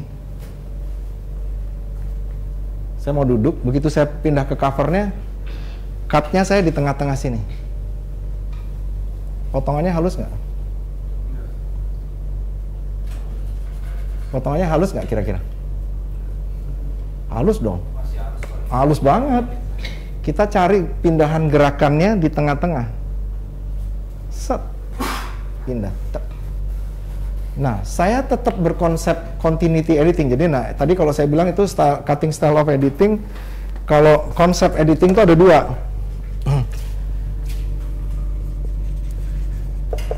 Konsep editing itu ada 2. Sebetulnya 3, tapi yang satu jarang. Apa yang disebut dengan continuity editing. Terus yang satunya lagi adalah discontinuity editing. Sorry ya tulisan saya kalau nggak jelas. Nah, konsep editing film pasti berbisik adalah continuity editing, yang mana saya menggunakan invincible cut awalnya. Nah, yang saya lakukan tadi untuk supaya timbul ketidaknyamanan penonton di dalam melihat, saya bikin cuttingnya, stylenya adalah visible, jadi kelihatan potongannya. Contoh, kalau misalnya kita mau motong di sana ya, tapi bisa juga motong di sini misalnya. Saya lagi begitu selesai ngomong, saya bergerak, cut nih. Terus pindah ke sininya, udah sampai di sini misalnya. Atau kalau tadi di sini, saya baru sampai, cut langsung, tapi cutnya bergerak di sini, bukan di tengah-tengah. Itu tetap continuity, berkesinambungan, tapi tidak smooth. Dia akan terasa sebuah patahan. Misalnya contoh lain, saya minum, saya selesai minum, saya potong, pindah ke covernya, ini di tengah-tengah, ini pasti smoothnya. Tapi saya potongannya bukan di tengah-tengah, jadi pas saya naruh, ini masih satu shot, pindahnya ke sini pas di bawah. Kalau disambung, itu continuity tetap berkesinambungan, tidak jump cut. Tapi terasa potongannya, saya berubah semua dari awal film sampai akhir film tuh potongannya. Jadi kalau nonton, tapi karena sebuah film itu kalau ketika style of cuttingnya kita bikin sesuatu yang konsisten, itu orang begitu nonton sampai akhir tetap tidak akan terasa bahwa film itu bukan jumping, dia membuat style cuttingnya namanya tuh visible cut. Nah, visible cut bisa dicapai dengan dua cara, bisa di continuity editing, bisa di discontinuity editing. Kenapa kalau discontinuity editing? Karena discontinuity editing itu sendiri adalah konsepnya sudah jump cut. Tapi saya nggak bicara jump cut di sini. Gitu. Ini buat jawaban dari teman yang tadi ya, satu ya. Jadi bisa, saya pernah juga melakukan itu, tapi kembali lagi selalu yang saya ingatkan, teori, pengetahuan, segala sesuatu yang berkaitan dengan editing itu banyak sekali tawarannya. Pandai-pandailah editor menggunakan semua teori maupun cara-cara di dalam mengedit sebuah film. Keputusan yang bijak dan arif tadi itu adalah yang terbaik. Jadi jangan buat teman-teman yang tadi bertanya terus buat gaya nih, wah gue pengen kayak film ini deh, gue bikin stylenya begini deh, jebret, tapi nggak tahu motifnya apa, nggak tahu konsepnya apa, akhirnya cuma jadi, kalau anak muda sekarang bilang gaya lo, gaya-gayaan doang. Tapi sebuah film yang bagus adalah ketika semua style, konsep, dan segala macam yang berkaitan sama editing itu digunakan secara proporsional. Itu baru keren. Jadi bukan, gue pengen gaya nih, dia habis nonton apa nih. Kalau sekarang kan nih zamannya YouTube nih ya, banyak YouTube konten YouTube tuh. Kita nonton ini, wah asik kan liatnya, coba deh kita bikin. Padahal belum tentu hal yang sama dipakai ke dalam tipe yang lain atau program yang lain itu akan matching atau sama gitu, pasti berbeda. Itu sih jawabannya. Oke, Nick, saya kira dari Yoko dari Universitas Brawijaya ya. Mudah-mudahan bisa terpuaskan jawaban dari diberikan oleh Mas Sentot ini. Untuk pertanyaan berikutnya, ini ada namanya Imara, kamu nggak disebutkan dari mananya ya. Dia bilang sebagai penonton dan nontonnya di rumah, jadi nonton film Doctor Strange itu sendiri dari rumah. Scene telepon itu ngasih impact yang besar banget dan benar-benar menggerakkan emosi saya. Film ini saya tonton bersama saudara saya yang nangis di scene akhir. Saya mau tanya, dalam proses editing apa ada permintaan khusus dari aktor? Semisal setelah produksi ternyata aktingnya tidak menyampaikan hal yang sesuai dengan keinginan, misal terlalu memprovokasi sesuatu misalnya. Itu pertanyaan. Oke. Ada request gitu. Benar kan yang saya tadi bilang teman-teman, kalau nontonnya intens, adegan Darius tuh gila banget. Waduh, saya sendiri saya nggak tahu ya, bukan karena saya bikin, tapi impact penonton tuh sampai yang lihatnya gitu. Karena saya ngerjain scene itu memang juga penuh ini ya. Jadi kalau jawab pertanyaannya itu, jawabannya sih sebetulnya bisa dikatakan nggak pernah sih. Saya cuman pernah sekali, saya nggak perlu sebutin judulnya, ada request pemain gitu misalnya. Kalau tadi yang dimaksud ya, saya mudah-mudahan saya nggak salah mengartikan pertanyaannya. Yang saya tangkap tadi adalah ada nggak sih pemain bisa minta request sama editor gitu kan untuk dibuang lah atau apa gitu. Seingat saya selama perjalanan saya berkarir di dunia editing film, paling hanya 1-2 kali sih. Ada, tapi jarang. Karena mereka tahu sih mungkin pemain apa namanya capacity dan wewenang wilayahnya gitu, karena itu kan memang udah pekerjaan kreatif yang lain kan. Tapi saya tetap menghargai gitu. Kalau ada pemain yang meminta request apa gitu, saya lihat dulu kasusnya, misalnya kalau permintaannya masih relevan dan itu pun juga kalau disetujui sama sutradara dan produser tentunya, karena saya mau mengingatkan teman-teman, editor itu bukan pengambil keputusan utama, dalam artian gini. Nah ini sedikit saya agak menyimpang dari pertanyaan tadi, hubungan editor, sutradara sama produser ya. Editor itu lebih menawarkan kepada sutradara dan produser pada proses kreatif, interpretasi kita tawarkan, kita potong begini, gimana reaksinya. Kalau sutradaranya nggak setuju, kenapa alasannya, coba nanti saya bikinin alternatif lainnya seperti apa, produser minta lagi apa segala macam. Nah tapi ketika semua hal yang editor tawarkan secara interpretasi kreatif itu bisa saja berkembang lagi gitu loh. Jadi semua tergantung kolaborasinya gitu. Jadi nggak serta-merta misalnya ada pesanan pemain gitu, oh ininya begini gitu, terus langsung saya boleh kerjain. Saya kalaupun saya kerjain, saya juga mesti minta persetujuan sutradara dan produser. Begitu sih jawabannya. Demikian teman Imara, mudah-mudahan apa yang disampaikan oleh Mas Amin. Sentot bisa tersampaikan secara baik dan dimengerti. Nick, satu lagi Nick ya, terakhir Nick ya, sampai jam 5 ya. Karena kita ada banyak pertanyaan, cuma kita pilih aja nih. Iya, sampai jam 5 kita, satu pertanyaan lagi. Silakan Nick. Ini namanya Muhammad Al-Kafi, dia mau bertanya, banyak yang beranggapan bahwa film yang berplot twist seperti ini, karakter atau cerita yang sudah dibangun terasa sia-sia. Nah, bagaimana tips-tipsnya atau dalam segi editing agar membuat cerita dan karakternya itu tetap berkesan seperti di film ini? Terima kasih. Tipsnya adalah yang paling jelas, bagaimana kita membangun seluruh adegan yang melibatkan begitu banyak karakter misalnya, atau karakternya sedikit, bisa juga tergantung filmnya apa. Setiap adegan yang diperlihatkan ke penonton itu punya maknanya, bukan hanya sekedar, kalau istilah kita kalau lagi ngedit tuh, adegan lewat doang, scene lewat. Jangan.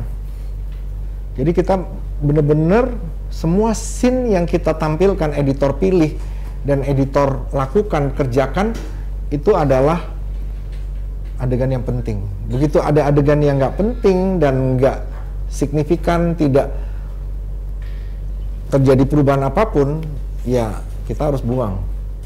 Tapi kita kuatkan seluruh adegan yang sebelum plot twist itu sedemikian rupa sehingga meninggalkan pesan yang dalam. Nah itu akan meninggalkan kesan. Nah, kalau udah meninggalkan kesan yang dalam dan orang sampai teringat-ingat gitu, saya nonton, ada beberapa film yang saya nonton gitu, kebetulan film luar, itu sampai 2-3 hari itu saya masih ganggu pikiran saya, kemana gitu, saya sampai gila ya tuh film, berkesan banget gitu. Nah seperti itu sih tipsnya, bahwa buatlah setiap adegan atau peristiwa yang berkaitan dengan banyak karakter di dalam sebuah film sebelum adanya plot twist itu meninggalkan makna yang dalam. Seperti tadi saya bilang, contohnya adegan misalnya dari Darius tadi ya, yang sebagai seorang ayah dia menelpon anaknya di depan didengerin, atau misalnya pada peristiwa, kalau tadi itu mungkin yang saya ingat pada waktu saya udah masuk ke ruangan ini, pas ngomongin gimana cincinnya, yang telepon nanyain cincinnya, terus antingnya gitu, wah anting siapa nih gitu, itu kan berarti impact-nya luar biasa. Kalau coba teman-teman ingat nonton film itu kembali ke depan, apa yang dilakukan sama istrinya Darius coba? Saya nggak mau spoiler, itu silahkan menilai sendiri. Jadi nontonlah lagi teman-teman yang di sini, karena nonton sekali rasanya juga sayang. Kalau kita menyukai sebuah film atau melihat sebuah film, itu kadang-kadang kita melihatnya tuh lebih atau menontonnya tuh lebih dari 1 kali apa 2 kali. Sedikit nih sebelum yang tadi sudah saya jawab kan ya pertanyaan tadi. Kalau saya mengajar tuh saya selalu bilang, jangan menonton film, tapi melihatlah film.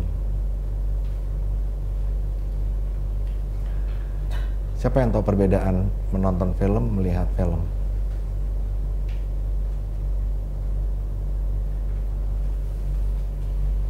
Ada nggak yang tahu perbedaannya? Antara menonton dan melihat. Maksudnya, Pak. Hah? Melihat lebih dalam maksudnya. Wah, tuh Yosi tuh keren juga nih, Yosi. Jadi jawabannya itu yang Yosi jawaban. Kalau menonton kita cuma nonton, wah happy apa gitu, kita apa gitu. Tapi kalau melihat film tuh kadang-kadang kita sampai lupa untuk menangis atau tertawa. Padahal filmnya lucu banget.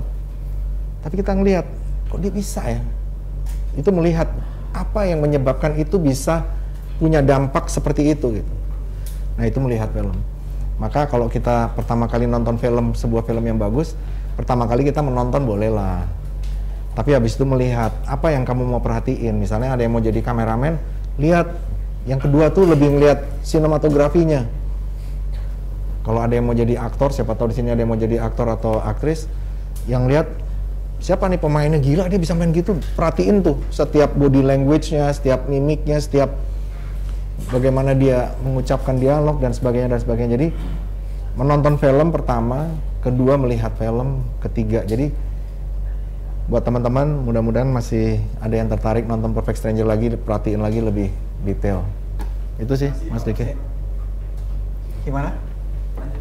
Lanjut. Ya teman-teman, karena waktu juga yang terbatas sampai jam 5, mudah-mudahan apa yang dipaparkan, apa yang dijelaskan, apa yang diberikan oleh Mas Sentot mendapatkan sesuatu yang sangat bermanfaat buat kita semua ya. Berkah buat kita semua sebagai sebuah ilmu pengetahuan, terutama masalah editing. Saya kira itu saja persembahan dari Citra Film School. Mudah-mudahan untuk berikutnya kita akan membahas unsur yang lainnya yang tidak kalah menarik, mungkin dari tata kamera, dari fotografi atau mungkin tata artistik. Saya kira demikian gitu saja. Sekian, wassalamualaikum warahmatullahi wabarakatuh. Waalaikumsalam warahmatullahi wabarakatuh.